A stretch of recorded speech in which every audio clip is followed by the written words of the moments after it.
जंतर मंतर विवाद को लेकर यूपी महिला आयोग की अध्यक्ष बबीता चौहान ने बड़ा बयान दिया है। उन्होंने छात्र छात्राओं की आपत्तिजनक बयानबाजी पर कड़ी नाराजगी जताते हुए कहा कि प्रधानमंत्री नरेंद्र मोदी ने बड़ा दिल दिखाकर बच्चों को माफ किया।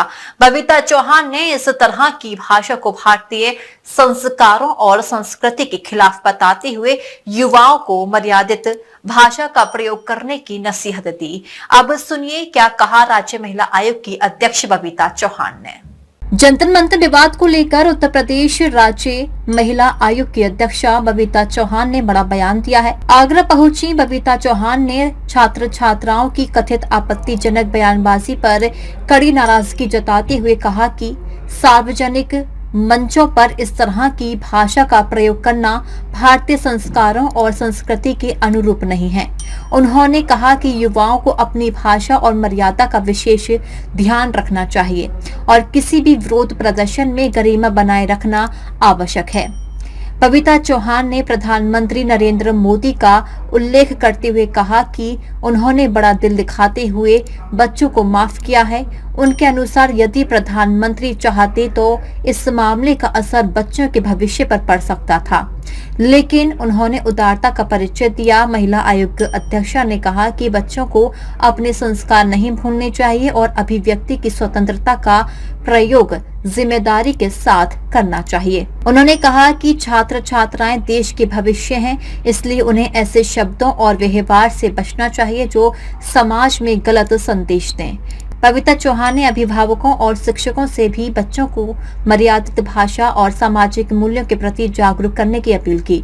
उनके इस बयान के बाद जंतर मंतर विवाद एक बार फिर राजनीतिक चर्चा का विषय बन गया है और विभिन्न दलों की प्रतिक्रियाएं भी सामने आने लगी हैं।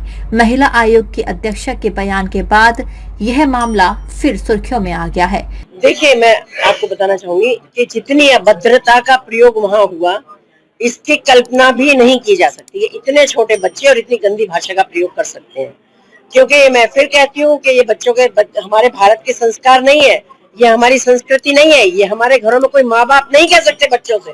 अब ये बच्चों को किसने ये पीछे से अप्रोच किया कि भाई तुम ऐसे जाके प्रधानमंत्री जी को बोलो, और उनको, क्योंकि जब वो उस चीज से बाहर निकले तब उनको ये समझ आया, जब उन पर कार्रवाई की बात आई। लेकिन मैं माननीय प्रधानमंत्री जी का बहुत आभार व्यक्त करना चाहती हूँ और उनके बड़े दिल की बहुत प्रशंसा करती हूँ कि उनका इतना बड़ा दिल रखते हुए सारे बच्चों को माफ किया, क्योंकि उन बच्चों का कैरियर अभी शुरू हुआ है। शुरू होने से पहले खत्म हो सकता है अगर माननीय प्रधानमंत्री जी चाहे, लेकिन उन्होंने कहा कि बच्चों को और मौका देना चाहिए, क्योंकि बच्चे गलती करते हैं।